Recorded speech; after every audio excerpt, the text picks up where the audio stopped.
Entren todos los estudiantes para no dejar a nadie afuera. Miren ustedes, hoy día también tuve cierta dificultad para el ingreso, pero pienso que ya la próxima semana la situación ya se ha de regularizar, porque todo el comienzo siempre hasta que se le coge el ritmo. Voy a compartir pantalla. Por favor, antes de compartir,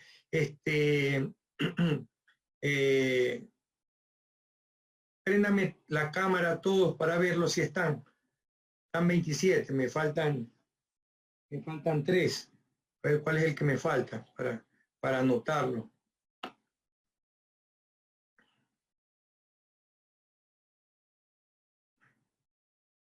Rosa Masaquiza, ¿por dónde andas?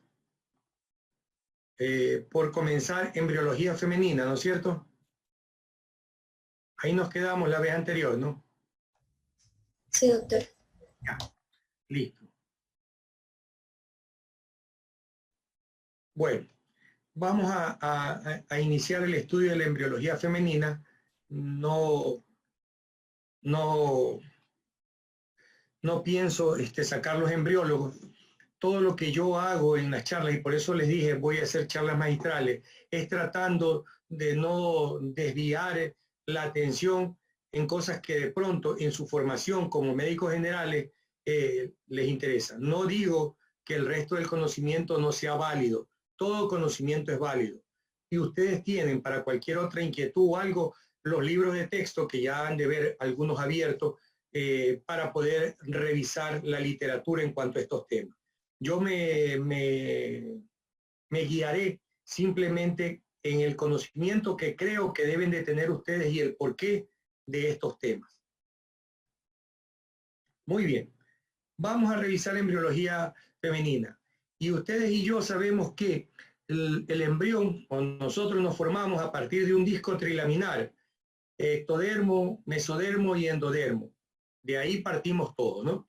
Es importante entender que el aparato genital y el aparato urinario del nuevo ser se forman a partir del mesodermo. Y algunos estudios a nivel celular han determinado que parece ser que el aparato urinario, cuando comienza a desarrollarse, estimula el desarrollo del aparato genital. Y aquí viene una primera reflexión. Alrededor del 10% de los niños nacen con una anormalidad genitourinaria.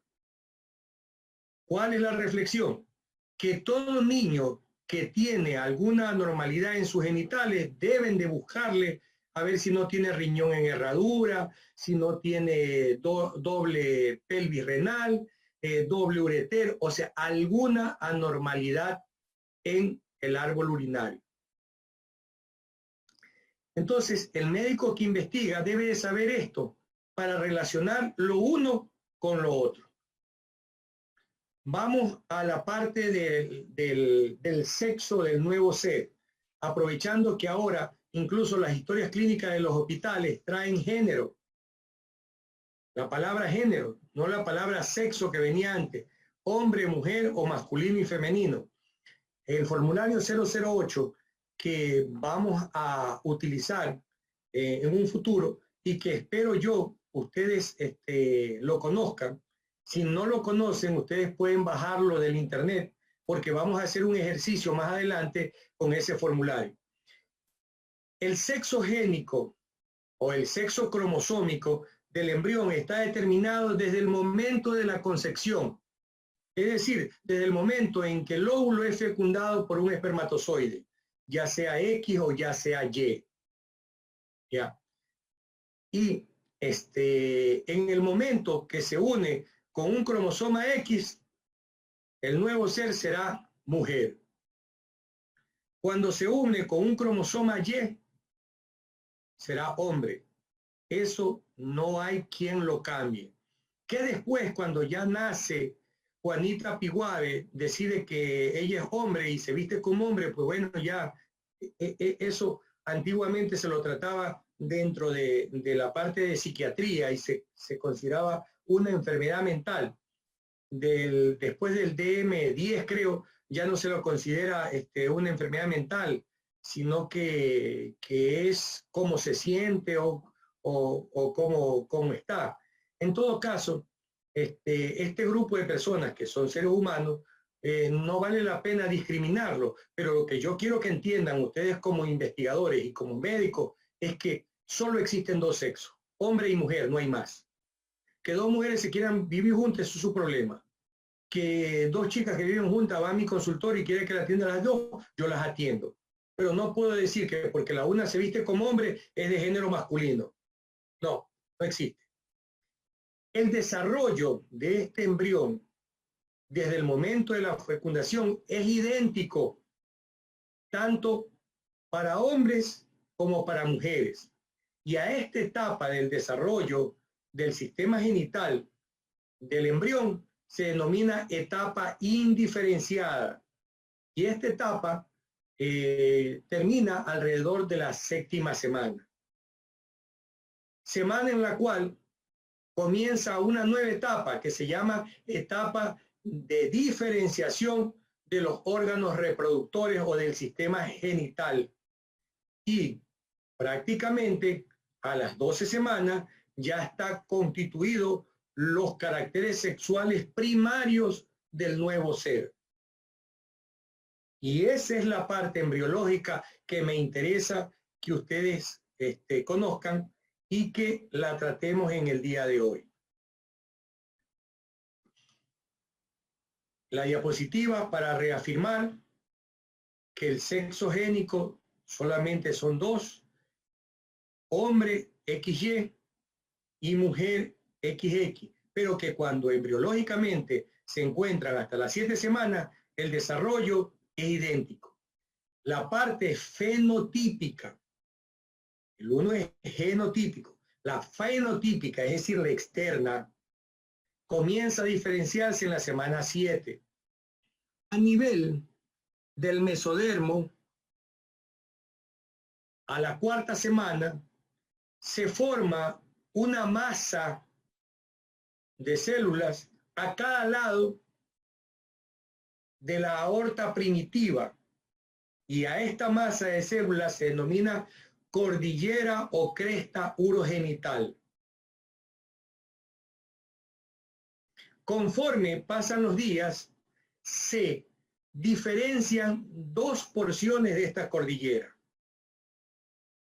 Una porción o cordillera nefrógena que va a dar origen al aparato urinario, y una cresta, cordón o cordillera, como le quieran decir, gonadal, que va a dar origen a los genitales. Se admite, y lo decía al comienzo de esta conversación, que el sistema urinario comienza a desarrollarse primero y, en letras rojas pongo ahí, esto determina la coexistencia de malformaciones entre el sistema urinario y el sistema genital. Eso debe de quedar bien claro en cuanto a las investigaciones que harán. Y aquí ustedes se acordarán de estas fotos porque están en los libros de embriología, en donde vemos que el mesodermo intermedio, aquí está la futura aorta, comienza a desarrollarse y forma la cordillera o cordón urogenital, y después se parte y forma el cordón nefrógeno y el cordón genital.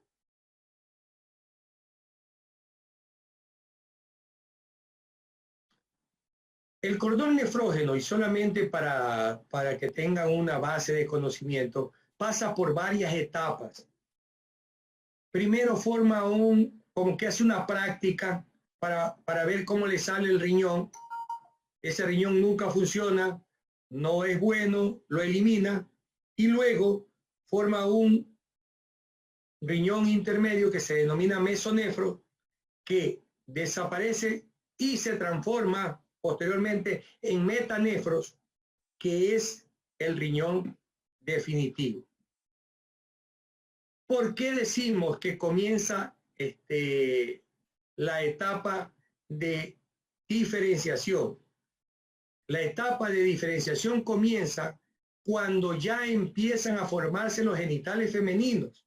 Pero antes de eso, en esta cresta gonadal, ¿no?, empieza a llenarse de otro tipo de células, el mesénquima. Un epitelio celómico o mesotelio que lo invade y unas células germinales primitivas que en el hombre van a dar origen a los espermatogonios y en la mujer darán origen a las ovogonias. Y entonces estas gónadas son en este momento todavía indiferenciadas. Entonces estas gónadas indiferenciadas provienen de estos tres epitelios: mesotelio, mesénquima y células germinales primitivas. Acá tenemos una diapositiva que nos indica que las células germinales primitivas migran desde el saco vitelino, desde el alantoides, desde la parte posterior del alantoides, hacia la cresta gonadal, que junto con el mesotelio van a formar la gónada, ya sea del hombre o de la mujer. Aquí vemos otro dibujo embriológico en donde vemos la migración de las células germinativas primordiales, al lado derecho y al lado izquierdo. Recuerden que la mujer tiene 2 ovarios, el hombre tiene 2 testículos.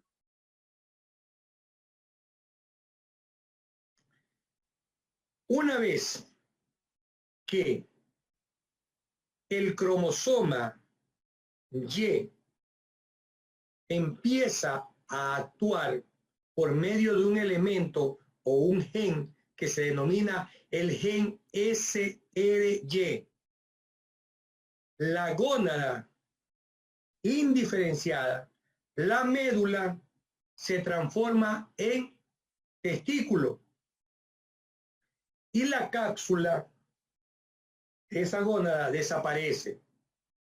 Pero si el embrión es femenino, la cápsula indiferenciada se transforma en ovario y la parte medular se transforma en la red ovárica del cual se va a alimentar el ovario. Entonces, el gen SRY se lo denomina así porque es el factor determinante del desarrollo testicular y es lo que va a permitir en un futuro el desarrollo de los cordones seminíferos y de los túbulos seminíferos de la gónada. Este gen SRY determina que las células de Sertoli elaboren una hormona, la hormona antimulleriana, es decir, que evita que se forme el útero de la mujer, porque este es hombre. Una hormona antimulleriana, el conducto de Müller o paramesonéfrico se atrofia. En tanto que las células de Leydig sintetiza andrógeno y esto hace que se masculinice el feto, se forme el escroto, testículo, el tubo seminífero y el pene.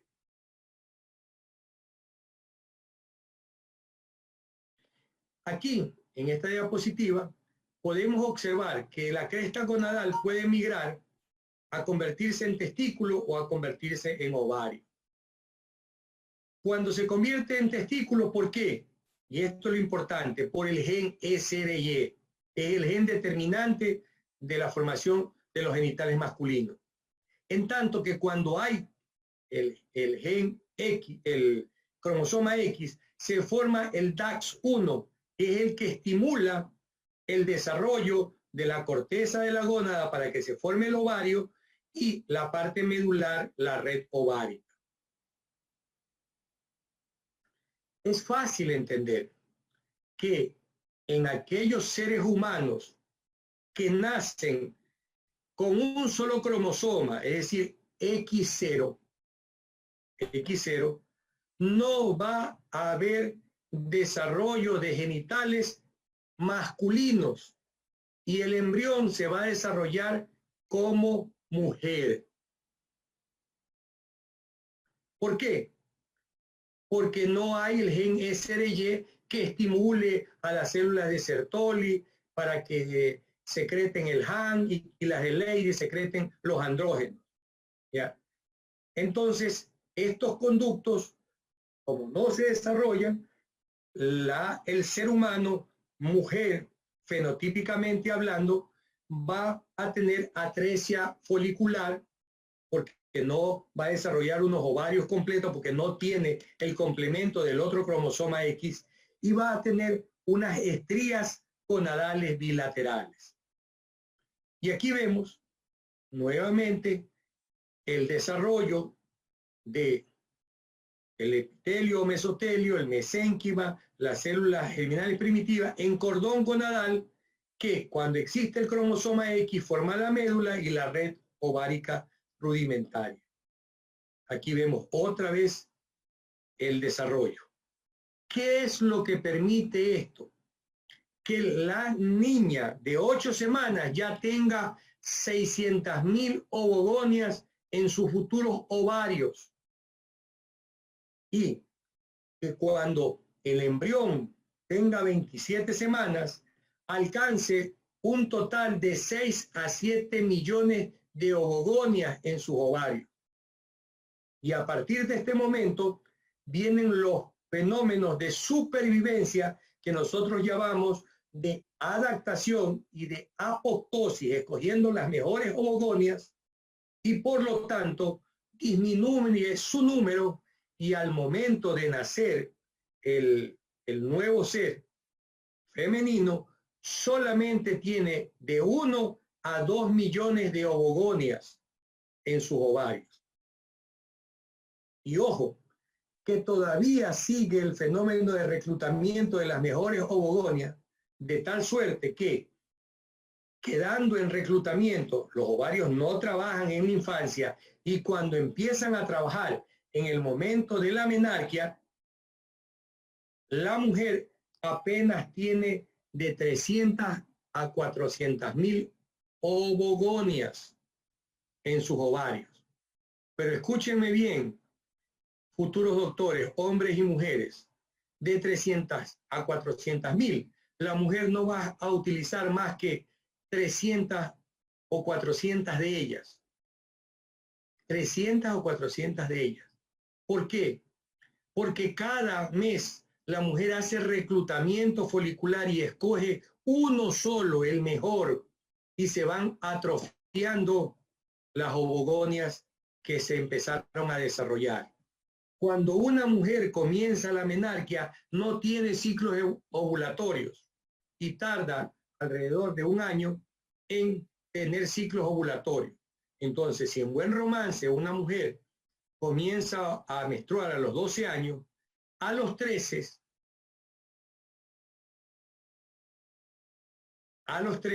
empieza a ovular. Y escúchenme bien, la mujer solamente tiene una oportunidad para salir embarazada cada mes. Por lo tanto, en un año calendario tendría 12 ovulaciones, pero el cuerpo de la mujer no es perfecto, no ovula todos los meses. Puede ser que ovule solamente 10 meses.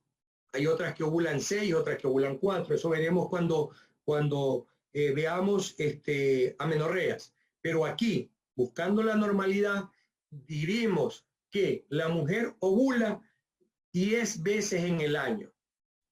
Si ovula 10 veces en el año entre los 13 y los 20 años, ¿ya? Solo podrán ser utilizados en 10 años, en 7 años, 10 ovulaciones, 10 por 7 años, 70 folículos que utilizó hasta llegar a los 20 años.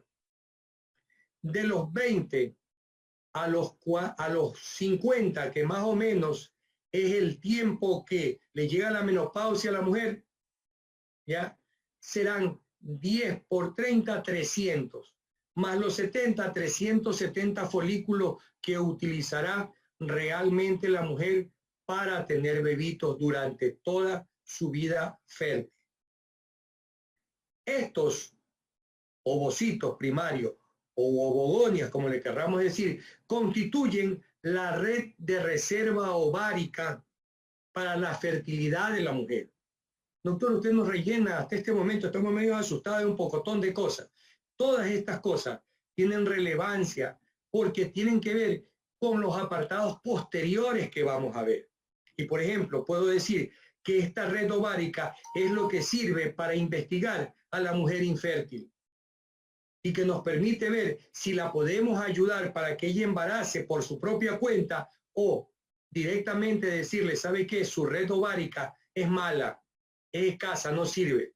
Tenemos que utilizar óvulo de donante para que usted tenga un bebito. Ese es el motivo de esta parte embriológica. Muy bien. Durante ese mismo tiempo, porque todo ocurre al mismo tiempo, se desarrollan unos conductos que se denominan conductos mesonéfricos y conductos paramesonéfricos, de Wolf o de Müller. Perdón, pregunto, que ustedes se desconectan y se conectan a cada rato, porque a cada rato me sale que está en sala de espera. Rosa Masaquiza y estaba con nosotros. ¿Qué pasó, Rosita? ¿Te desconectaste? No me contesta, quiere decir que se desconectó. Bueno, sigamos. Entonces el conducto de Wolf se desarrolla en los varones por el hecho de tener ese gen SDY que las células de Sertoli forman el HAN y las de Leydig forman la testosterona. Como estamos hablando de las gónadas femeninas, ya, el conducto paramesonéfrico o de Müller comienza a desarrollarse como un tubo de calipica, vamos a decir. Un tubo del lado derecho y un tubo del lado izquierdo. Estos tubos se unen en la parte distal,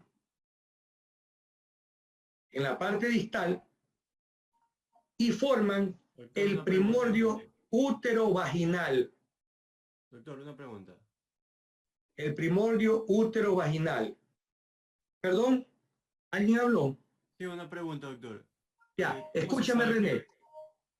¿Sobre qué me vas a preguntar? ¿Sobre lo que estoy hablando? No, simplemente le quería preguntar si, ¿cómo se sabe que una mujer está ovulando? Ya, mira, René, cuando yo termine la charla, al final tenemos una serie de preguntas y respuestas. Y de la situación de ovulación, no comas ansia, porque tenemos fisiología reproductora que lo veremos la próxima semana. Yo los voy cogiendo de la mano y los pongo en el primer carril y vamos subiendo al segundo, al tercero, para que vayan entendiendo mejor la parte fisiológica. ¿Correcto, René? Ya, listo. Entonces, estos tubos que se unen forman el primordio útero vaginal. ¿Y por qué se llama así el primordio útero vaginal? Porque va a formar el útero y el tercio superior de la vagina. Y esto es importante conocerlo en los casos en que la mujer hace cáncer de cuello de útero. ¿Por qué? Porque cuando se hace la histerectomía total, uno tiene que extirpar completamente el tercio superior de la vagina. Si no, la operación es incorrecta. Y muchas veces pasa que de repente hace metástasis en el fondo de la vagina, porque es el mismo origen embriológico por el primordio útero vaginal. En tanto que los tubos de Müller en su parte distal forman las trompas de falopio derecho e izquierdo. Asimismo, de la parte caudal también se forma, volvamos acá, una extensión que viene de un gobernáculo que está unido al ovario y que se refleja en el útero y se dirige hacia el labio mayor de la futura niña. Este gobernáculo va a formar dos ligamentos importantes en la mujer que vamos a verlo en la parte anatómica, que son el ligamento útero-ovárico y el ligamento redondo que llega al labio mayor de la mujer. La genesia o la falta de los dos ovarios es rara. Puede ser que le falte un ovario, pero bilateralmente no. Uno solo puede ser que le falte. Y cuando existe un solo ovario, busque si le falta un riñón, si existe una malformación. Doctor, ¿y esa mujer con un solo ovario sí es fértil? Claro que es fértil. Claro que es fértil esa mujer. Siempre y cuando todos los condicionantes del resto anatómico de la mujer sea normal. La patología congénita de las glándulas masculinas es más frecuente que el de las glándulas femeninas. Y entonces, en este embrioncito chiquito, los ovarios están casi en la parte superior del abdomen, pero no pueden quedar ahí, tienen que quedar en la pelvis.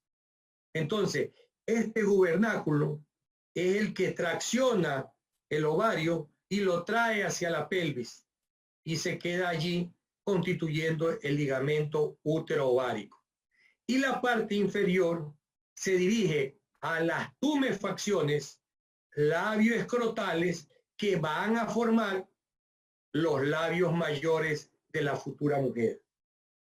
¿Por qué es importante esto conocer? Porque si hay alguna alteración en el desarrollo de estos elementos, va a haber agenesia de una parte de estos elementos.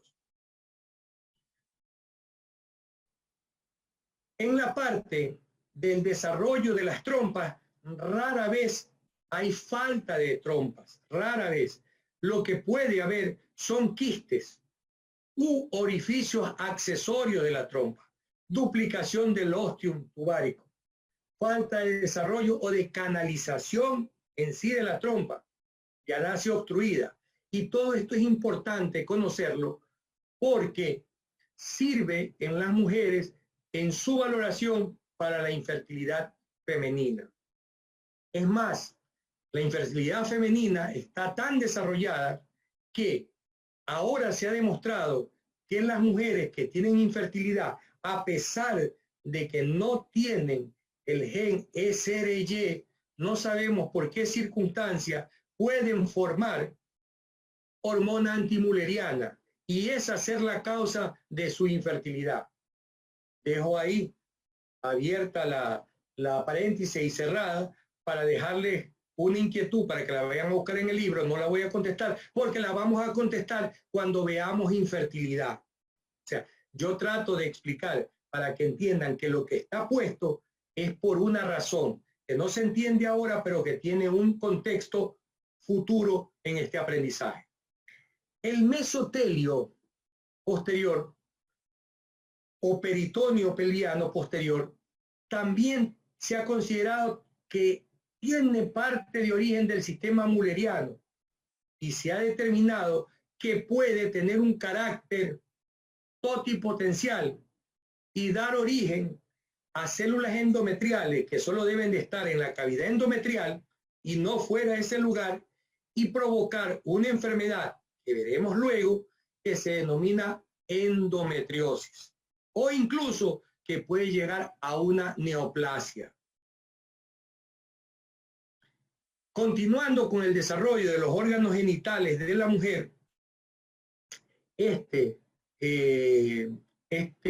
primordio útero-vaginal se une a un seno urogenital que logra aquí el desarrollo de un bulbo sinovaginal que se desarrolla como una masa celular que luego se tuneliza y constituye el desarrollo de la vagina. Los 2/3 inferiores originarios de los bulbos sinovaginales y el tercio superior originario del primordio útero vaginal de los tubos de Müller. ¿Sí? De la placa vaginal vemos el desarrollo de el himen. Al mismo tiempo, se desarrollan en la mujer unas tumefacciones labioescrotales y unas tumefacciones urogenitales. Aquí vemos la membrana cloacal. Hacia la parte anterior, el desarrollo del tubérculo genital. Y miren ustedes, esto está ocurriendo en la etapa indiferenciada, en la 4ª semana.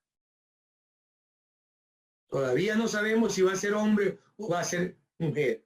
Si en la 7ª semana ya empieza a secretarse la testosterona y el gen SRY comienza a desarrollarse, se va a formar el falo y se va a formar el pene y se cierra la membrana y se forma la membrana anal y se forma el ano, va a formarse el hombre. Pero en la mujer, los estrógenos que vienen de la placenta y que comienza a formar también en el vientre materno la mujer, provocan que ese falo proveniente del tubérculo genital ya no crezca y se involucione y forme el clítoris. En tanto que los pliegues urogenitales no fusionados formen los labios menores de la mujer. Labios menores. En tanto que los pliegues labioescrotales formen los labios mayores de la mujer. Todo esto está colgado en el sistema. Yo una vez que termine la charla lo dejo desbloqueado y ustedes lo pueden revisar en cualquier rato, no se preocupen. En esta misma posición, ya, va a haber el desarrollo de unas glándulas periuretrales que se denominan glándulas de Skene y a los costados del himen van a desarrollarse unas glándulas del mismo seno urogenital que se denominan glándulas de Bartholin, que están entre la posición del reloj entre las 5 y las 7 del introito genital de la mujer. Entonces, a partir de las 7 semanas ya se diferencia hombre y mujer, y a las 12 semanas ya el nuevo ser está totalmente desarrollado como hombre o como mujer. No puede nacer todavía. ¿Por qué? Porque todavía no están maduros sus órganos, pero ya tiene testículos, tiene ovarios, de uno u otro hombre tiene tubo digestivo, y el tubo digestivo tiene que ser permeable, las vías respiratorias, el sistema cardiovascular, todo. Y comienza ahí sí, a partir de las 12 semanas, a alimentarse de la sangre de la mamá a través del cordón umbilical, a través de la placenta. Y encontramos el desarrollo del nuevo ser. Pero pueden existir malformaciones femeninas, que las podemos ver en el nacimiento, que las podemos ver en el transcurso del desarrollo y que debemos estar pendientes de aquello. Cuando consulta por infertilidad, resulta que este útero, que debería de ser lo normal, cuello, cuerpo, trompas permeables, ovario, de repente tenemos 2 úteros, no se fusionaron bien los conductos de Müller y tenemos un útero didelfo. Pero eso no lo vemos en la niñita recién nacida, eso lo vemos cuando esta mujer no sale embarazada o ha perdido algún bebé y de repente pues en la investigación se determina ello. Puede ser que haya úteros doble con vagina única o con vagina doble. Puede ser que la unión no sea completa y se vea como 2 cuernos uterinos, y a esta malformación se le ha dado el nombre de úteros bicornes o bicorniales. Puede ser que no se unió, se atrofió un conducto de Müller y solo se desarrolló un solo lado, útero unicorne o útero tabicado o útero bicorne con un cuerno izquierdo rudimentario. Todas las malformaciones que ustedes se puedan imaginar pueden presentarse por una falta de fusión o una falta del desarrollo en etapa embrionaria. Es decir, la niña que tiene el himen imperforado ya lo tiene desde este momento, que se formó a las 12 semanas. ¿Ya? Un ano imperforado también. Y actualmente todos estos tipos de cosas se pueden observar en el momento del nacimiento. Cuando el neonatólogo investiga las partes íntimas de la niña y dice, uy, el anito está tapado, membrana anal ahí, ano imperforado. O decir, ve, el himen no tiene huequito, un himen imperforado. Dejar escrito en la carpeta para que cuando comience su etapa de desarrollo, el médico que revise se dé cuenta de aquello y haga la perforación correspondiente para que tenga su buena eliminación de la sangre menstrual. Entonces, aquí vemos lo normal, que es el introito de la mujer, que debe de tener un himen con una perforación suficiente que permita la salida de la sangre cuando ella comience a menstruar, pero pueden haber una mala formación de este himen y ver una perforación incompleta del himen. Entonces aquí se va a retener algo de sangre, va a haber cólicos, como preguntaba René, y puede haber un himen tabicado, un himen cribiforme que tiene unos huequitos, un himen con un huequito chiquito, sí, menstruo, pero me sale de a poco, y me sale como gelatina, dicen algunas chicas. De repente microperforado o el himen imperforado. Y este himen, desde el punto de vista clínico, yo siempre le doy relación a lo que ustedes aprenden, para que entiendan que yo lo que les enseño es lo que les va a servir, no de por gusto. Cuando esta niña comienza a menstruar y el himen está imperforado, la sangre inicialmente se acumula en la vagina y se determina un hematocolpos. Colpo, vagina, sangre, hematocolpos. Pero no es que con la primera menstruación ya acumula hartísimo. Cuando sigue menstruando, ya no menstrua y siente cólico, qué sé yo, 7, 8 menstruaciones, ya la vagina se distiende grandemente y ya no puede sostener tanta sangre. Y la sangre se empieza a retener en el propio útero y se llama hematometra. Metra, útero, hema, sangre, hematometra. Y si nadie le para bola o ella no busca ayuda, esa sangre busca por dónde salir, pues, y se va hacia las trompas y se acumula en la trompa, ¿ya? Y se llama hematosalpans. Hematosalpan. Hema, sangre, salpan, trompa de falopio. Y esa sangre se elimina a la cavidad abdominal y provoca un abdomen agudo, porque la sangre irrita el abdomen y provoca dolor intenso. ¿Ya? Otra vez, para que recuerden, ¿no? Los tipos de himen: anular, sectado, cribiforme, después del parto. Miren que después de la relación sexual, el himen se corta como en estrella. Y esto es importante porque cuando ustedes hacen el examen físico de una niña virgen que ha sido sometida a violación, ya, si es normal, debería tener un orificio de paredes nítidas y, perdón, si ha sido violada, van a haber hematomas en los contornos y van a haber desgarro del himen en estrella. Cuando esta mujer ya dio a luz y tuvo su parto vaginal, las porciones inferiores del himen se pierden, se cortan y ya vemos solamente ciertos pedacitos acá atrás y ciertos adelante. ¿Ya? Entonces ya tenemos varios Otra alteración genética que lastimosamente la vemos tardíamente, porque ustedes médicos miran a los niños, ya sí, control de niños sanos, ya está así bien, ni siquiera la talla peso, que es lo importante.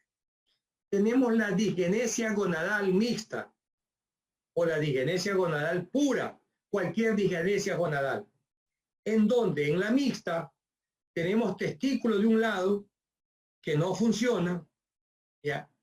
Y un ovario que es el que desarrolla los caracteres sexuales primarios, y en la pubertad no hay desarrollo de mama ni menstruación, porque esos ovarios no forman hormonas, son estrías gonadales, porque las hormonas que llegan de la placenta de la madre es lo que hizo que se desarrollara como mujer. Ok, vamos a ver también, porque ustedes son médicos generales y a mí me apasiona esta parte, ¿no?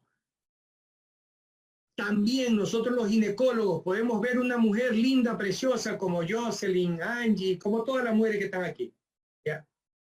Y de repente consultan porque tienen dificultad para tener relaciones sexuales y porque ya se casaron y quieren tener bebés.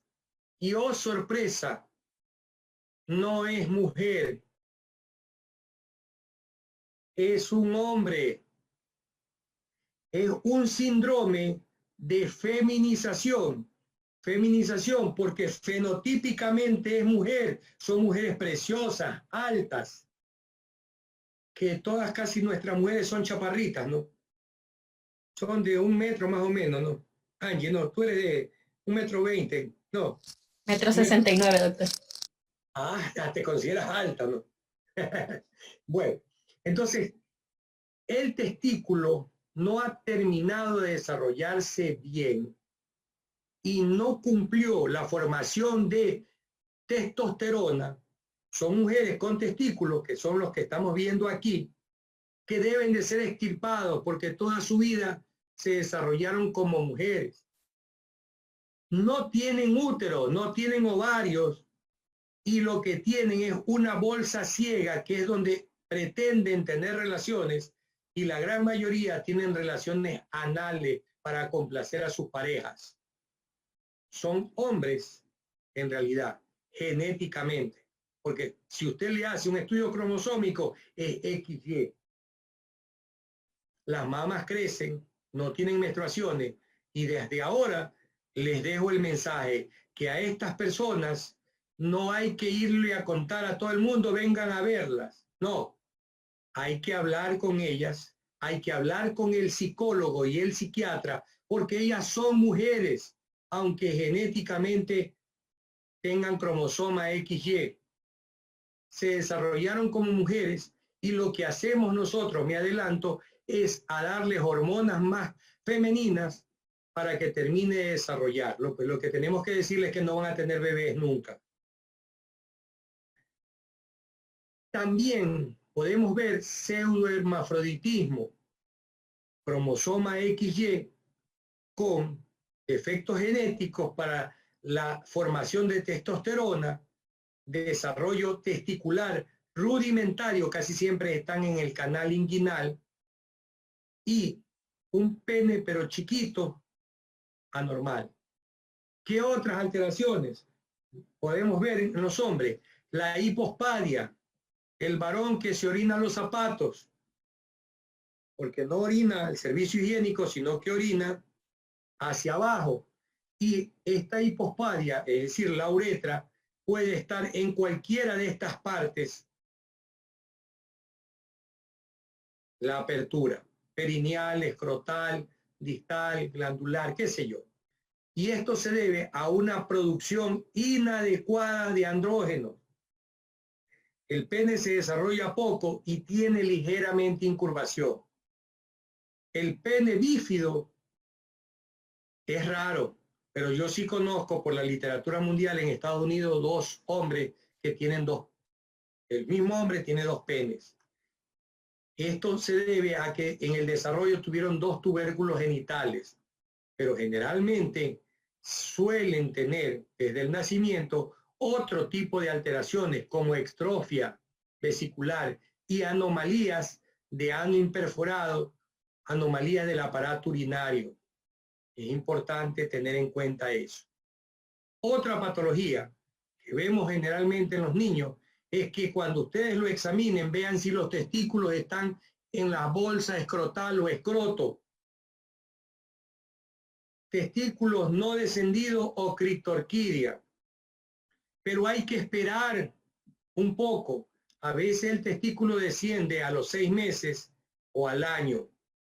He conversado con pediatras, algunos esperan 1 año, 2 años, pero yo que hago infertilidad, le digo que realmente si el testículo no ha bajado hasta los 6 meses, 7 meses, hay que llevarlo al cirujano pediátrico para que le baje el testículo, porque el testículo funciona a una temperatura distinta del resto del cuerpo. Y si yo les digo que el testículo nace con sus espermatogonias que va a utilizar posteriormente y el testículo se queda en el cuerpo, con el calor del cuerpo, daña las espermatogonias. Los testículos están aquí. ¿Por qué? Porque cuando hace mucho calor se afloja el retináculum testi y los testículos quedan bailando para tener una menor temperatura y no dañar sus espermatogonias. Ok, aquí un primer mensaje. Recuerden que todo esto resumido está en sus textos y que tienen que leerlo. Y que mientras más lean, no lean de memoria, lean los puntos importantes que aquí les he hecho resaltar. Porque mientras más lees, más recuerdas. Y eso te hace sabio. Y aquí terminamos la primera parte de la charla de esta semana, que es la embriología femenina. Vamos a tomarnos 5 minutos porque Jocelyn me mira mal, porque está que cruza las piernas y que quiere ir al baño y quiere orinar. Vamos a plantarnos aquí 5 minutos y al regresar vamos a contestar preguntas de esta primera parte. Y vamos a dar unos 10 a 15 minutos para preguntas solo de lo que hemos tratado aquí. Y por favor, cuando yo dé la charla, ustedes anoten sus preguntas porque pueden ir apareciendo conforme yo voy hablando. Pero puede ser que conforme voy hablando, voy respondiendo la pregunta y ya la van tachando. Si me interrumpen, interrumpen el hilo de la charla. Y eso que quede para cuando ya ustedes están de salida, cuando asistan a los congresos nacionales e internacionales a escuchar algo nuevo sobre un tema determinado, ustedes escuchan, les dan una pluma y un cuadernillo para que anoten sus preguntas. A veces la mayoría de las preguntas se responden al terminar la charla y quedan 2 o 3 que son las importantes que el disertador, ¿no? Las contesta y las responde. Entonces voy a dejar de compartir pantalla y voy a apagar el micrófono y apagar el video y nos vemos en 5 minutos. Ahorita son 5 para las 11, ¿sí? A las 11 en punto nos conectamos de nuevo, ¿ok? 6:15 para ver el siguiente tema, que es anatomía femenina. Preguntas, por favor, sobre este tema, algo que no haya sido entendido bien, algo que no haya sido comprendido. Si no, si todo está claro, seguimos con el siguiente tema.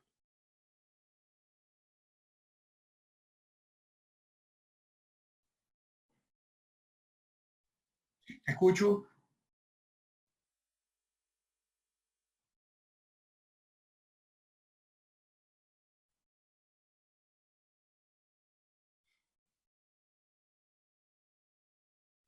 Cuando los ovarios están recién desarrollándose, en el vientre materno se llaman incipientes, que son las gónadas.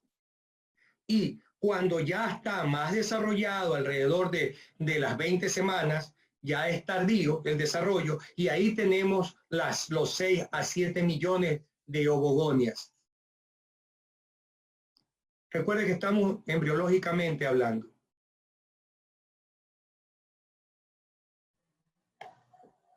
Doctor, buenos días. Sí, buenos días. Te escucho, hija.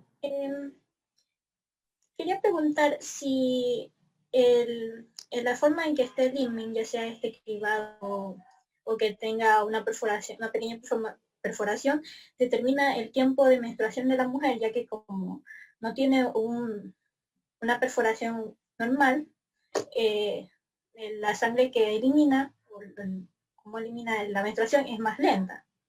No, no, no. Esas son alteraciones en el desarrollo del himen.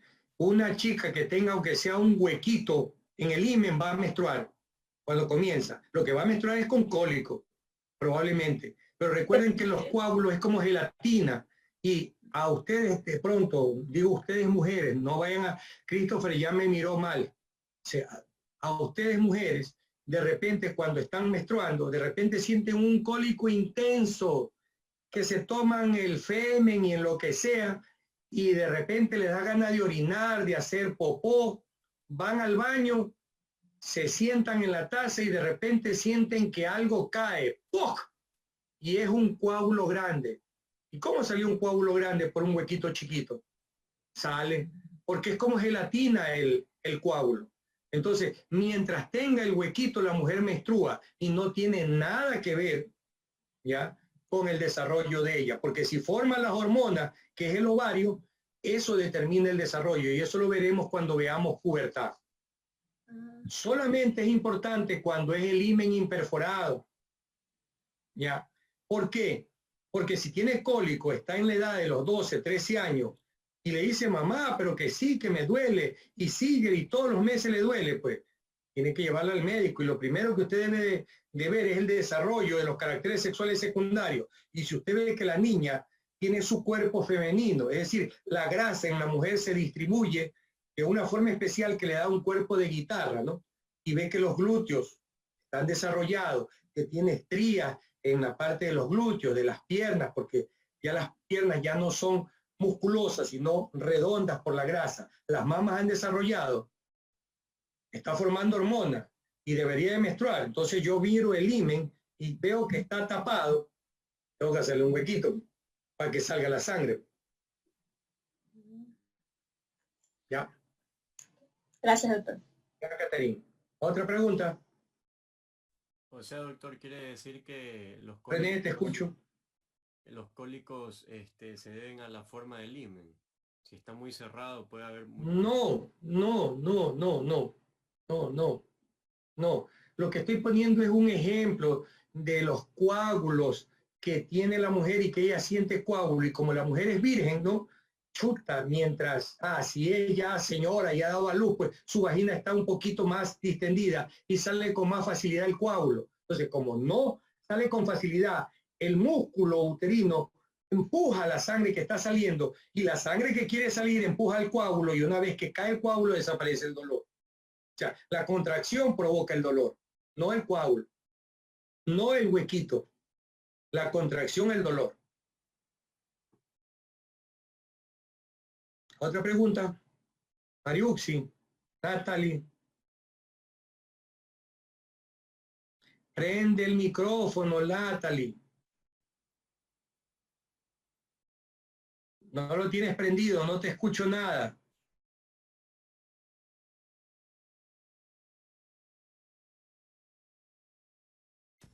No se me escucha todavía. Ahí sí. Ahí sí se me escucha. Ahí te escucho, ahora sí.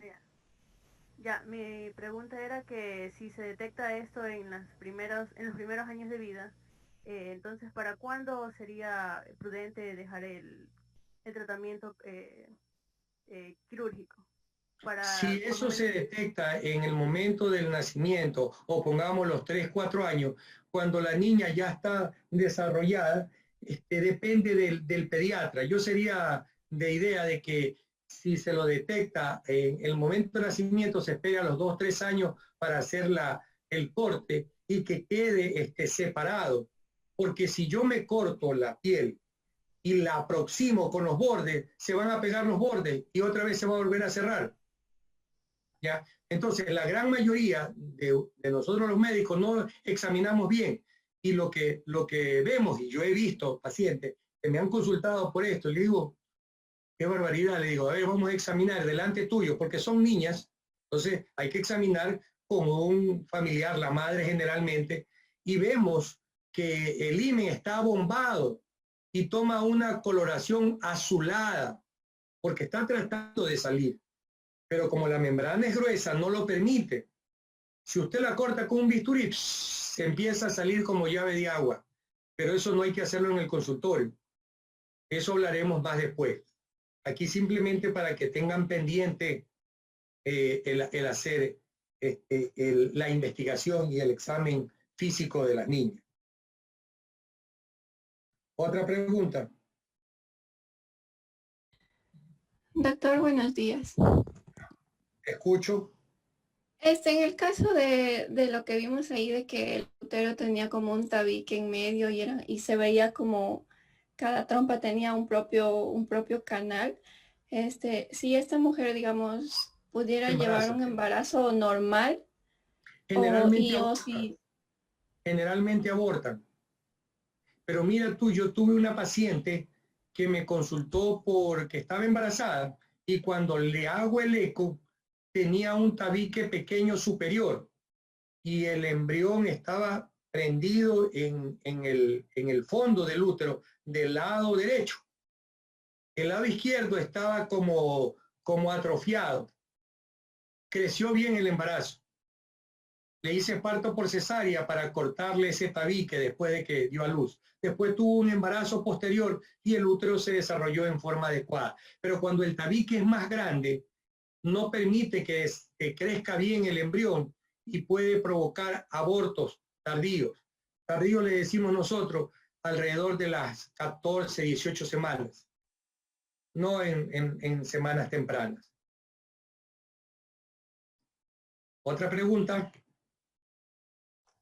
Doctor, ¿en un útero didelfo o en un útero bicorne se pueden formar dos embriones? O sea, haber dos bueno, para que ocurra eso tiene que haber dos ovulaciones. Porque yo tengo una ecografía, la foto de una ecografía que vi, y hay dos embriones, dos sacos y dos embriones, y es en un útero didelfo, entonces... Bueno, mira, tú me estás hablando como que yo veo la pared del frente, y eso, esta pregunta tuya me sirve también para decirles a ustedes que ustedes no pueden opinar de algo si no tienen el soporte de la historia clínica. ¿No? Yo no lo sé. Entonces, esa paciente, por ejemplo, voy a hacer una lluvia de ideas, ¿no? Dos posibilidades. La posibilidad de que tiene dos cuernos y tiene dos ovarios, ¿no es cierto? La posibilidad primera de que haya ovulado de los dos ovarios al mismo tiempo y los dos espermatozoides, de hecho, dos espermatozoides fecundaron a los dos óvulos y los dos óvulos se fueron al útero y cada uno creció en cada lado. Es la posibilidad y tú lo has visto en esa fotografía. ¿Ya? La otra posibilidad es que de pronto, sin darse cuenta, sin hacer un buen estudio, porque puede ocurrir, se hizo una inseminación artificial y cuando se hace inseminación artificial no se coloca un solo embrión, sino dos o tres. Antes se colocaban 5 o 7, pero desde la multifletación ahora internacionalmente es 2, máximo 3. Inyectó 2 embriones y se colocaron los 2 embriones ahí, porque no tengo la historia clínica para saber. ¿Sí me explico? O sea, ahí está mi lluvia de ideas. Yo tengo que tener los antecedentes para poder explicar. Y esto está pasando actualmente. Pacientes mías me escriben y me dicen, doctor, mi pariente, esta es la fotografía, tendrá COVID, no tiene COVID, mire los exámenes. Yo no soy médico prescriptor o diagnosticador y prescriptor de exámenes. El médico tiene que evaluar al paciente en presencia. Jocelyn me puede decir, doctor, estoy con COVID, estoy embarazada. Pues bueno, Jocelyn, estás con una amenaza de aborto, ve a mi consultorio, ponte doble mascarilla. Cuando ella ingresa, pues no, directo a la sala de examen, la examino yo con doble guante, mascarilla, protector de máscara, qué sé yo. Y cuando ella se vaya, esterilizo la sala de examen y la oficina de entrevista, ya sea con líquidos o ya sea con ozono. Yo ahorita estoy esterilizando es con ozono, ¿ya? Y la atendí, pero tengo que atenderla. Yo no puedo darte un tratamiento si no te veo, si no te examino, ¿ya? Entonces yo tampoco puedo decirte realmente cómo está. De que pasó, claro, pasó, ovuló de los 2 ovarios. Es la posibilidad cierta si es que ella no lo sabía, ¿ya? Otra pregunta, una más para pasar a la siguiente charla.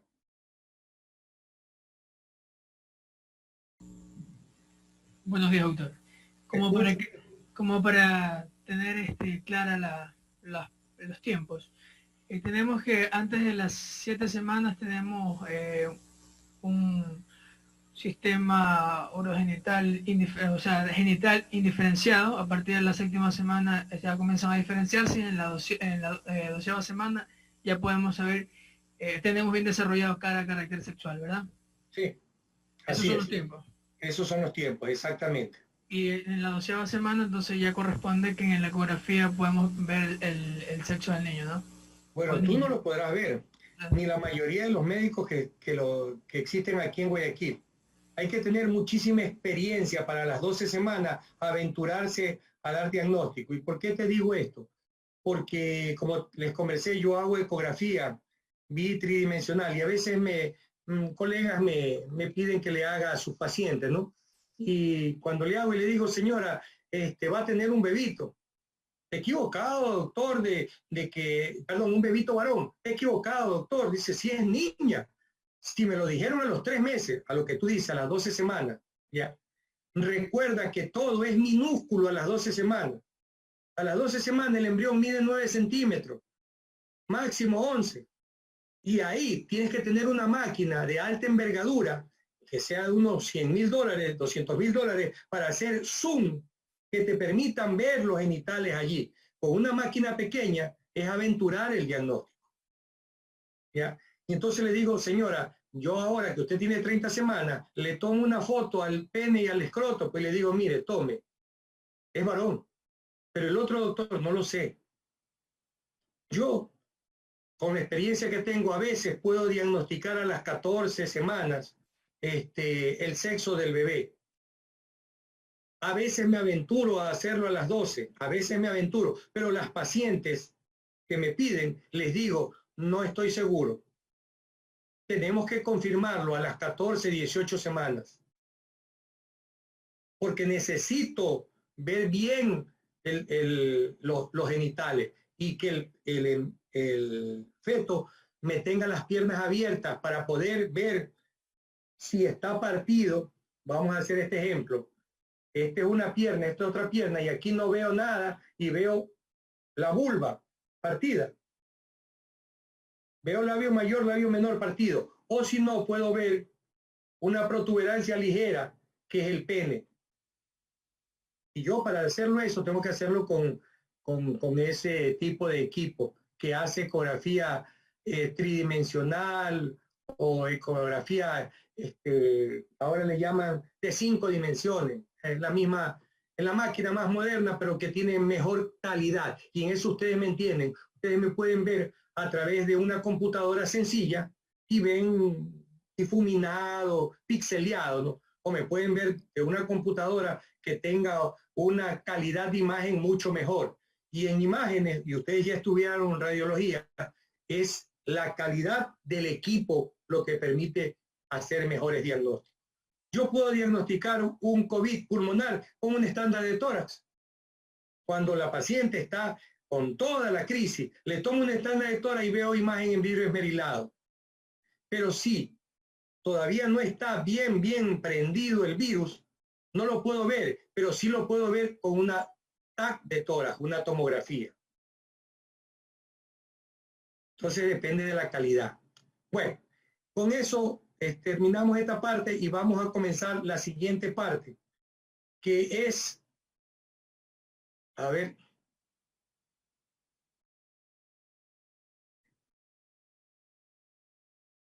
Embriología femenina, ¿no? La anatomía genital femenina. Vamos a ver esta parte. Tal vez no la terminemos, tal vez la terminamos. Si no la terminamos la siguiente semana. Pero dejo abierto, repito, les dejo 2 tareas que tienen que entregarle el día domingo. Ustedes la pueden hacer entre estos días y subirla al sistema el día domingo entre las 8 y las 10 la una y la otra entre las 10 y las 12. Muy bien. Esta foto, que es de un pintor no tan famoso, el pintor se llama Michael Jan van der Meer, la pongo siempre porque me permite recrear 3 cosas aquí. Les he dicho que no existe computadora más perfecta que el cerebro humano y yo soy ginecólogo. Y cuando estudiaba como ustedes, realmente inicialmente quería ser neurocirujano. Después cambié porque cuando empecé a ayudar en las neurocirugías y veía a los pacientes en el postoperatorio, a veces se hacían cortes en el cerebro que dejaban con dificultad para la marcha, para la habla, sin hablar, qué sé yo. Y no me motivó. Y me hice a un lado y me hice ginecólogo porque fui a la sala de ginecología y me encantó el desarrollo de la parte ginecológica. Y sin haber llegado en ese tiempo a 6º año, porque ahí se daba ginecología, en 2º año ya me leí el libro de ginecología, porque quería saber qué era lo que estaba viendo, pues si estaba dando consulta con el ginecólogo todo las vacaciones, porque antes teníamos vacaciones de 3 meses. Y entonces tenía que leer, pues, y leía lo que necesitaba, definitivamente, ¿no? El examen físico, los genitales internos, las tumoraciones, los quistes, y leía así, en forma diseminada. Entonces, este cerebro es tan perfecto que guardo en mi memoria cosas que vi en esa época que no he vuelto a ver. Algunas he vuelto a ver, y porque las vi en esa época las pude diagnosticar, porque los pacientes habían pasado por varios ginecólogos, no médicos, ginecólogos, y no lo habían podido diagnosticar, porque el cerebro guarda información. Y entonces digo yo, el cerebro es tan perfecto que si yo le quito los contornos de este cuadro, ustedes pensarían que es una foto. Porque los gestos de las personas que se ven ahí son como de las fotos que logramos con los celulares ahora. ¿Y quién lo hizo? Lo hizo un ser humano con pincel, que se demoró en ese cuadro 5 años, 10 años, yo no sé cuánto se demoró, pero logró plasmar el gesto, por ejemplo, de este individuo. Tan perfecto los gestos del ser humano. Es decir, el cerebro domina el cuerpo y el cerebro puede lograr esas cosas. Podremos lograr máquinas importantes, robots, pero nunca van a ser iguales al cerebro. Número 1. Número 2, esto fue hace 500 años y realmente la iglesia no permitía que se hicieran disecciones de cadáveres, porque eso violaba el templo de Dios. El cuerpo humano es el templo de Dios. Y hasta que no cortamos a los cadáveres, y solo se aceptó después, aceptó la iglesia, las disecciones de los ladrones, de los condenados a muerte. Una vez que morían, les entregaban a los que empezaban a hacer medicina y a hacer disecciones para ver cómo se veía por dentro el ser humano. Entonces aquí tenemos también plasmado en el cuadro órganos internos del ser humano, ¿ya? Entonces, nosotros con nuestro cerebro, al conocer el interior del ser humano, podemos presumir y diagnosticar, ¿ya? Entonces, podemos tener una visión más clara del ser humano y del diagnóstico clínico y de los tratamientos quirúrgicos cuando hicimos disecciones. Y esta era una clase de anatomía de este doctor. Pero cáiganse para atrás. Todos los que están aquí no son estudiantes de medicina. Porque el doctor cobraba para poder vivir y el pintor también cobraba para poder vivir. Y entonces los que están aquí pagaban para que les pinten las caras. Y de esa manera ganaba el doctor, porque el doctor siempre se ha pretendido que es un ser bueno, que no debe de cobrar, que debe de vivir del aire, del pan y del agua. Y yo le digo a Jocelyn, te gradúas de medicina, y tu papá te dice, ve, te regalo un cuartito ahí, y ahí vive tú solita, yo no te voy a dar nada. Y ella va al hospital y ayuda a todo el mundo y no le cobra a nadie. Se muere a los 6 meses de inanición. Sencillo. El cuerpo humano necesita recuperar energías que las dan los alimentos, y los alimentos nadie te los da gratis. Tienes que comprarlos. Entonces el doctor vivía de eso y podía comprar, ¿no? Muy bien, vamos a ver el sistema reproductor femenino sin más preámbulo, y en la introducción podemos decir que es el conjunto de órganos que se encargan de elaborar, fisiológicamente, elaborar el gameto sexual femenino cuando la mujer llega a la pubertad, cuando realiza la cópula, la anatomía, ¿no? Necesita tener una anatomía adecuada para poder copular, que esas relaciones sexuales sean adecuadas, normales. Cuando yo digo normales, que sea en el canal vaginal, porque ustedes y yo me entienden, de las anormales que pueden ser en cualquier otro canal, no va a haber fecundación. Y eso permite la reproducción humana. Las partes de los genitales femeninos lo hemos dividido para su estudio en externos y en internos, y ahí están en forma general, y lo vamos a ver en forma particular.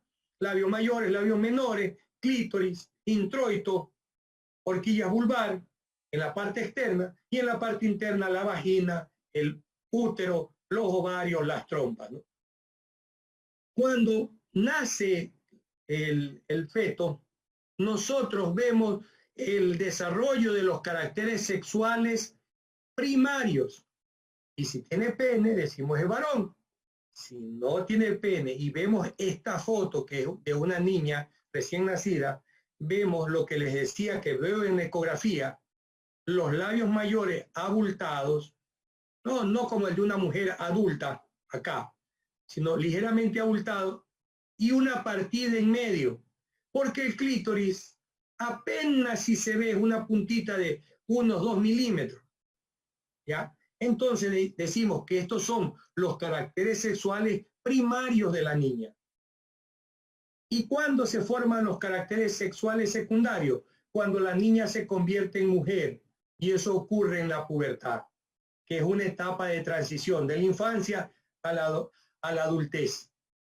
Entonces se desarrollan los labios mayores más grandes, los labios menores, el clítoris crece, el capuchón del clítoris, el introito, el himen es más grande, ¿no? Las mamas se desarrollan, y es a estas dos imágenes que nosotros decimos caracteres sexuales secundarios. Muy bien. Los genitales de la mujer están en una canasta. Así aprendí.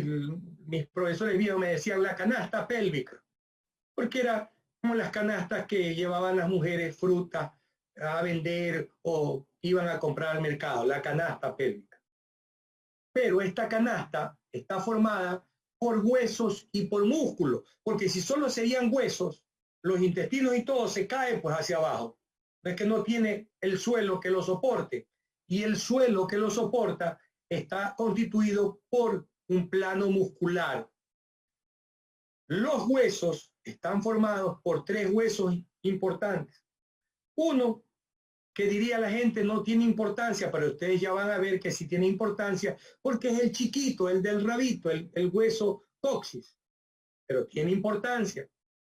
El sacro, que es la parte final de la columna vertebral, que es la fusión de 5 vértebras, y el hueso coxal, que está constituido por los iliones o las alas que nos tocamos ahorita que estamos sentados en la parte anterior, el isquión, que es el hueso en donde ustedes y yo estamos sentados ahorita, el isquión, y el pubis, que es lo que cierra la canasta hacia la parte adelante. Entonces tenemos 2 huesos ilíacos que se fusionan en la mitad, en la sínfisis del pubis, y que se unen atrás con el sacro, y el sacro se une con el coxis al final. El suelo de esta cavidad pelviana o canasta pelviana está constituido por 2 diafragmas, que son el diafragma pélvico y el diafragma urogenital, que están atravesados por 3 tubos, vamos a decirle así. La uretra, la vagina y el recto, que termina en el ano. Bueno, entonces, ustedes dicen, chuta, ¿cómo es que eso? Tengo una imagen tridimensional que está colgado en el sistema, que yo se los voy a dejar liberado, en donde ustedes esta imagen anatómica la van a ver moverse para adelante y para atrás, porque esto es una imagen tridimensional. El suelo pélvico, y alguien me dijo una vez, doctor, los glúteos, no, papá lindo, los glúteos están por acá. Este es el diafragma pélvico. Y ese diafragma pélvico está formado por 2 músculos. El músculo elevador del ano, que actúa cuando defecamos, se contrae y expulsa las heces, y el músculo coxigio. Para eso necesitamos este huesito chiquito, que va del coxis hasta el elevador del ano. Son los 2 músculos. Pero el músculo elevador del ano tiene varios fascículos. Algunos libros ustedes encontrarán 4. Yo les digo 3. Y pongo como que si la veo a la mujer cuando la estoy examinando y veo el suelo de la pelvis y veo el fascículo pubo rectal, viene desde el pubis, este aquí, amarillito, viene desde el pubis, por detrás de todo esto, y llega al recto. El pubo coxigio, que va desde el pubis hasta el coxis. Se dan cuenta que es como que si fuera un abanico, este elevador del ano, pubo rectal porque llega al recto, pubo coxigio porque viene del pubis al coxis, y finalmente el ilio coxigio, siempre me olvido de este color morado, bueno, no es morado, lila, bueno, el lila, que va desde el ilio hasta el coxis. Ahora se dan cuenta la importancia del huesito del rabito, porque algunos jóvenes médicos a veces dicen, por gusto ese rabito que me duele, que sí, que no sé cuánto, que no sé qué. Perdóneme, todo el cuerpo humano fue hecho perfecto. Si no, ¿dónde estos músculos se insertarían? Más arriba, en el sacro. ¿Y cómo cumplirían las funciones? Porque es un huesito chiquito que tiene que cumplir esas funciones. Estaríamos como estreñidos más arriba. Entonces, ahí está. Y el diafragma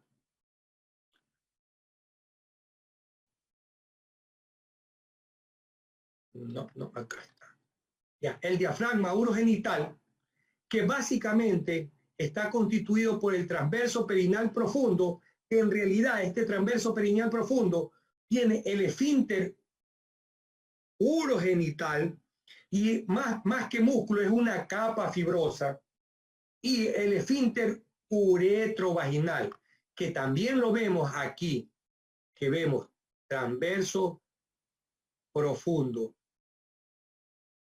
Pero aparte de eso que está en el fondo, que es el esfínter urogenital, ya vemos más superficialmente otros músculos.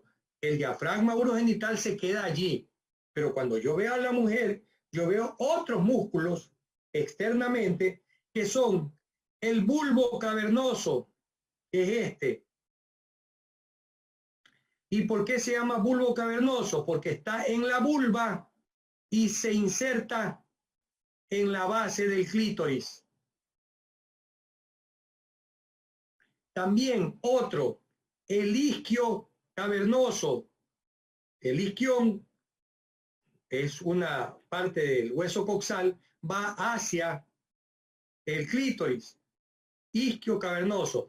Y ojo, que este isquio cavernoso tiene que ver con la parte sexual de la mujer, porque permite la erección del clítoris. Tiene que ver con la contracción, el clítoris se erectúa y puede ponerse más firme para el acto sexual, la fricción y causar el placer sexual. El músculo isquio cavernoso. Y doctor, ¿y para qué diablos tenemos ahí el bulbo cavernoso? El bulbo cavernoso es el que aprieta el miembro genital del hombre en el momento del acto sexual para que su compañero también tenga satisfacción. Y cuando, no sé si ustedes han de haber oído a ciertas parejas que tienen acto sexual en la oficina, en el baño, escondido, y alguien los descubre, este músculo bulbo cavernoso puede contraerse tanto que queda atrapado el miembro viril dentro de la vagina y tiene que buscar ayuda médica porque si no se necrosa. ¿Ya? Entonces ya hemos entendido para qué sirven los músculos de la anatomía del suelo de la pelvis.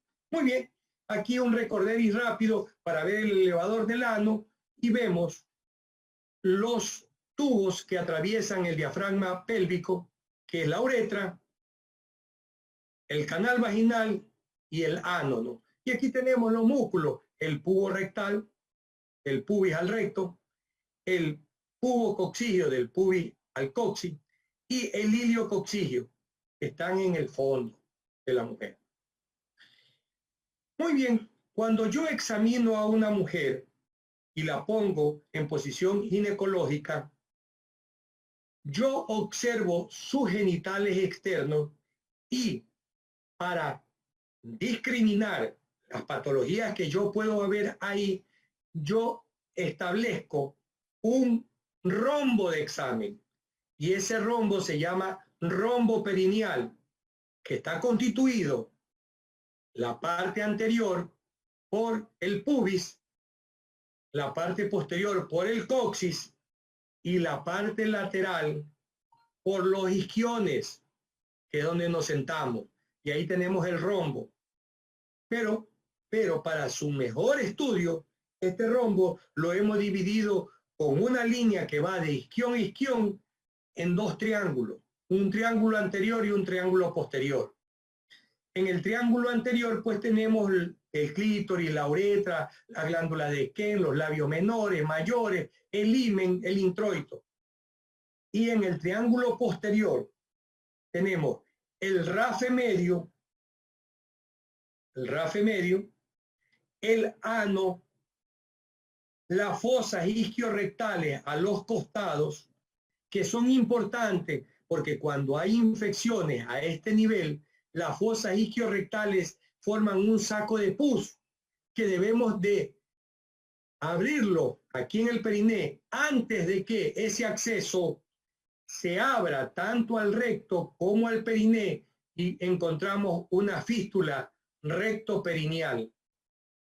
¿Se dan cuenta la importancia de estas fositas? Y hacia la parte posterior, el surco interglúteo que está acá atrás. Los otros genitales externos son las mamas, que las vamos a ver más adelante. Muy bien, no pretendo que se aprendan todas las arterias que hay aquí, porque la parte perineal de la mujer y los genitales internos tienen altísimos vasos sanguíneos, por eso sangran bastante. En las violaciones, una mujer sangra brutalmente que se puede quedar anémica y se puede morir por sangrado. En los desgarros, en los partos mal atendidos.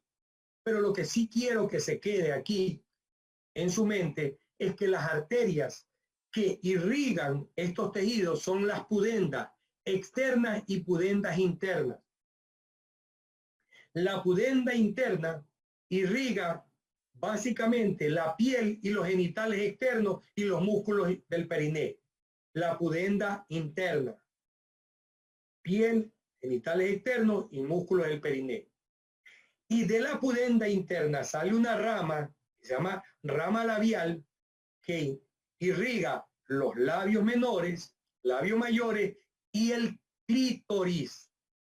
Y es la que permite que se ingurgiten los cuerpos cavernosos del clítoris, porque al igual el pene del hombre se erectúa porque se llenan de sangre los cuerpos cavernosos, en la mujer sus cuerpos cavernosos en el acto sexual se llenan de sangre y se erectúan buscando el placer sexual. Fíjense que mezclo la parte anatómica con la parte fisiológica y el porqué de aprender esta parte. Muy bien, ahí estamos viendo el periné anterior y es fácil reconocer todos estos elementos. Y aquí me quedo un ratito. ¿Por qué? Porque el rafe medio en la mujer, ustedes creerían que mide 10 centímetros. Las mujeres que lo tienen saben que no es así. Los varones piensan que hay una distancia de kilómetros. Apenas mide 2 a 3 centímetros el periné. Y mientras más corto sea, la suciedad, cuando se lavan mal, al asearse, cuando han defecado, puede mandar bacterias a la parte anterior. Las fosas isquiorectales y el surco interglúteo. Y aquí vemos, ya, esta es una posición y un lugar para ver los genitales de la mujer. Y ustedes me dirán, doctor, yo no le veo el himen. Claro, porque siempre digo, los genitales de la mujer es como un botón de rosas.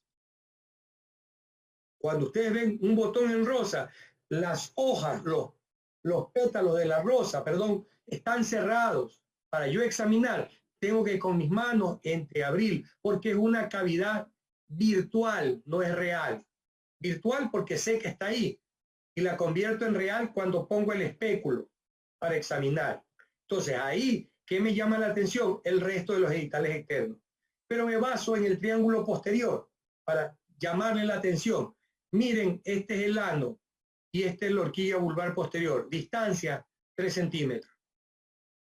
Aquí está el surco interglúteo del triángulo posterior, el ano y las fosas isquiorectales aquí a los costados. Muy bien. Entonces, tenemos los labios mayores. Los labios mayores son plegamientos cutáneos que están llenos de grasa y que esa piel tiene folículos pilosos. Folículos pilosos, tiene vellos pubianos, que normalmente mucha gente no lo conoce, pero esos vellos pubianos reciben el nombre de pendejos. Entonces ya saben, cuando le dicen pendejo, a dónde lo mandan a usted, ¿no? Ya. Entonces, esos labios mayores comienzan en la parte anterior, en el monte de Venus, y se dirigen hacia el rafe medio. Ahí terminan los labios mayores. Y delimitan un surco entre el labio mayor y la pierna, que se llama el surco genitocrural, que es este. Surco genitocrural. Muy bien. Los labios menores son plegamientos cutáneos que no tienen folículos pilosos, ¿ya? Y que hacia la parte anterior terminan o cubren el clítoris, mientras que hacia los costados terminan en el periné. Y forman un surco ninfolabial entre los labios menores, ¿no? Y el interior del clítoris. El clítoris es un órgano eréctil que solo mide 2 a 3 centímetros. Pero no es que vemos al examinar el clítoris, yo doctor, ese clítoris está atrofiado porque yo solo veo un medio centímetro. Es que el resto está hacia el interior. No es como el hombre que tiene el miembro viril expuesto y lo puede medir totalmente. Aquí la gran mayoría de la porción del clítoris está en el interior. Entonces lo que vemos al examinar es solamente el glande. ¿Ya? Este clítoris tiene dos frenillos, uno de cada lado, y dos cuerpos cavernosos. Yo le pongo en las preguntas, ¿ves? Un cuerpo cavernoso, un cuerpo esponjoso, dos cuerpos cavernosos, dos cuerpos esponjosos. Y me ponen un cuerpo cavernoso y un cuerpo esponjoso. O dos cuerpos esponjosos, lo cual no es cierto. Y no les pido que sean súper especialistas, porque eso no tienen que aprenderlo como que es algo de súper especialidad. Eso es anatomía pura que debe saber todo médico. Y al final de los labios menores, entre estos y el himen, a las 5 y a las 7 de la hora del reloj, está la desembocadura de los tubos de las glándulas de Bartolín, cuya función es lubricar la vagina durante el acto sexual. No es que la mujer está botando el líquido de las glándulas Bartolín cada vez que le dé la gana, no. Cada vez que tiene acto sexual, porque la función es lubricar la vagina. El flujo que tiene la mujer viene de adentro de la vagina y del cuello del útero. Hacia la parte anterior vemos el monte de Venus, que tiene piel con folículos pilosos y una grasa que es la continuación de la grasa de escarpa del abdomen. El introito vaginal es la entrada de la vagina y la cortina que separa esa entrada es el himen. Ahí lo podemos ver. Labios menores, que viene de acá, termina aquí. Aquí tenemos la glándula de Bartolín, el clítoris, el meato urinario de la mujer, las glándulas periuretrales, el himen, labios mayores. Pero esto es una foto. Nunca van a ver una mujer así abierta. Ustedes tienen que abrir con sus manos para verla. Cuando, por alguna circunstancia, la mujer no consiente y es violada, el acto sexual o el coito se vuelve doloroso. ¿Por qué? Porque no han funcionado las glándulas de Bartolín. Y al coito doloroso, en una violación, que puede ser el mismo esposo, ¿eh? Pueden ser casados civil eclesiástico, pero ella no consiente la relación. En ese momento es una violación. Entonces no lubrica. Y ese coito doloroso recibe el nombre de disparreumia. Yo creo que hemos aprendido hasta aquí bastantes nombres nuevos, ¿no? Bastantes cosas nuevas. Y eso es lo importante, que aprendan 10 cosas nuevas y estoy contento. Vamos a la inervación. Yo no les voy a decir de dónde vienen, que sí, que no sé cuánto, porque no me tardaría eso. Pero sí es importante que sepan que la inervación de los genitales femeninos está dada por 3 nervios.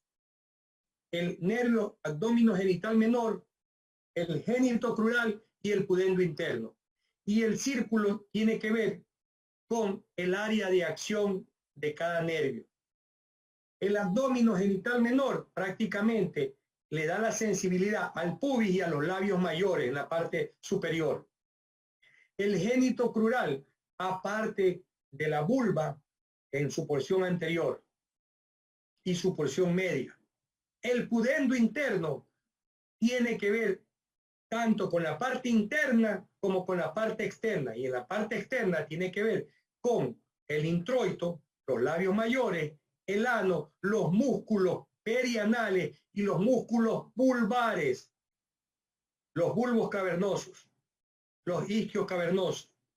Y una ramita por dentro se dirige al clítoris para cuando está en el acto sexual y siente placer, el cerebro le da la orden.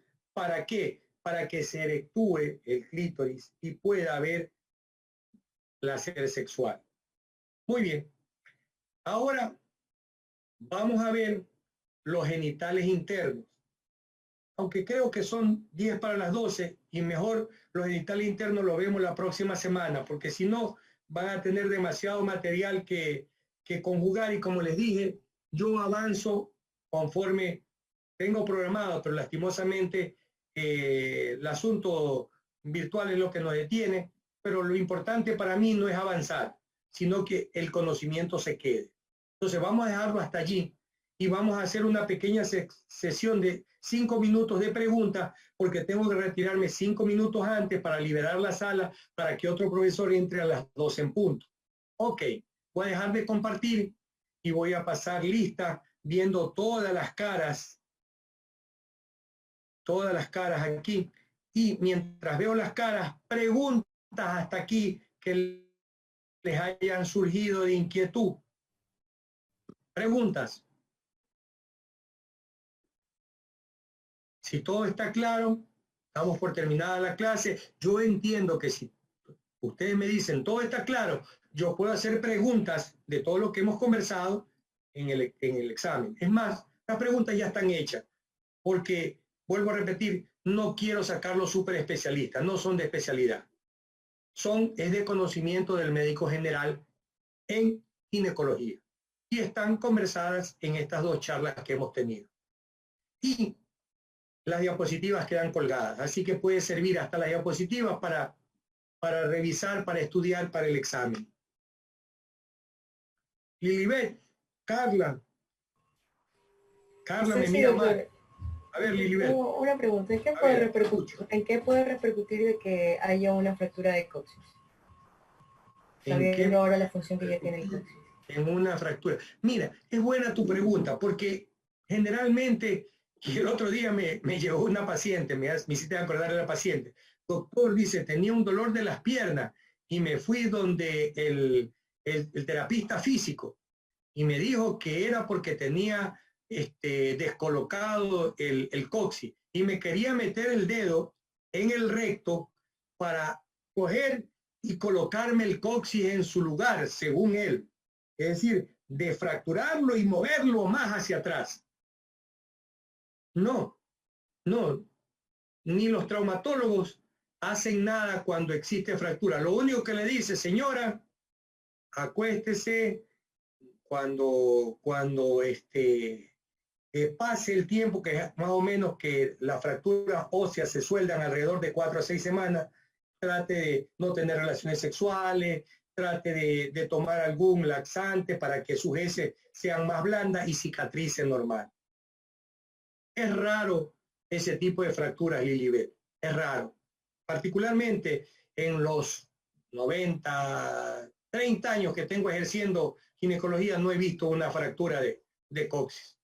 Pero puede ocurrir en un accidente de tránsito, pero yo no he manejado.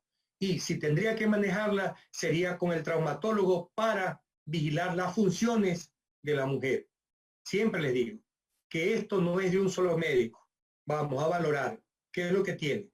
Sí he visto fractura del hueso coxal y me han llamado, chuta, y tiene desgarrado el útero. Bueno, ¿sabes qué? Voy a tratar de reparar el útero y hago lo mío. Y tú haz la parte ósea, la tuya. A veces hay ruptura de vejiga. Tengo que entrar, abrir el abdomen, meterme en el espacio de reccio para no entrar a la cavidad abdominal y repararla. A veces no puedo y tengo que entrar a la cavidad abdominal y reparar la vejiga por dentro. Entonces, siempre depende de lo que tenga el paciente, no de lo que yo quiera hacer. ¿Otra pregunta? Doctor, más que una pregunta es acerca de la pelvis. Dice algo acerca de la pelvis, ¿no? Que existen diámetros que son importantes para que tener en cuenta. La parte obstétrica. No me meto yo ahí. Eso no es de acá. No, eso no es de acá. No, yo no me meto en eso porque eso es de la parte obstétrica. O sea, yo lo sé, pero si me pongo a ver la parte obstétrica, no avanzo en la parte ginecológica. Sí. Hay los diámetros interespinosos, anteroposterior, las pelvis ginecoides, la pelvis androide. Eso tiene que ver con obstetricia para el trabajo de parto. Entonces, no es que no lo sepa. Por eso te estoy contestando en forma somera, sino que no entra aquí en la parte ginecológica. Y aprovechando lo que dice, las mujeres al final del embarazo, y si alguna está que ya ha tenido bebé, al final del embarazo ellas sienten que están anchas y no pueden caminar, como que se abren las articulaciones sacroiliacas y el pubis como que se estira un poco para permitir el descenso del feto. Pero eso lo van a ver en obstetricia. Otra pregunta que tiene que ver con ginecología. Doctor, buenas tardes. La última, Sí, Angie. con respecto al tema de cuando se presenta un hematosalpans, que hay sangre en las trompas de falopio, ¿cuál es el tratamiento a llevar? O sea, solo hay que... Quirúrgico. No sé, quirúrgico. Lo que yo hice en el ejercicio es para que aprendan 3 terminologías nuevas, pero hematosalpan generalmente se ve en los embarazos ectópicos. Ahí, porque se rompe el embrión, se llena de sangre toda la trompa. En los casos de himen imperforado es raro que tú, ya pues sería un médico recontra ignorante para que permita que la sangre se siga acumulando en la vagina, en el útero y que llegue hasta la trompa. Pero puede ocurrir, ¿no? Porque siempre digo, cualquier cosa que ustedes piensen en la mente que le pueda pasar a un ser humano, ustedes digan, no, eso es imposible. En alguna parte del mundo está pasando ahorita, por ignorancia. ¿Listo? Ok, entonces nos vemos, ¿qué día? ¿Qué día nos vemos con ustedes? ¿Lunes? Lunes. Sí, ya, nos vemos entonces el día lunes. Vengan leyendo sobre anatomía para ver si conversamos y sobre fisiología reproductiva, que es lo que vamos a hablar. Entreguen los 2 trabajos que les dejo para la próxima semana. ¿Listo? Chao. Gracias, doctor. Gracias.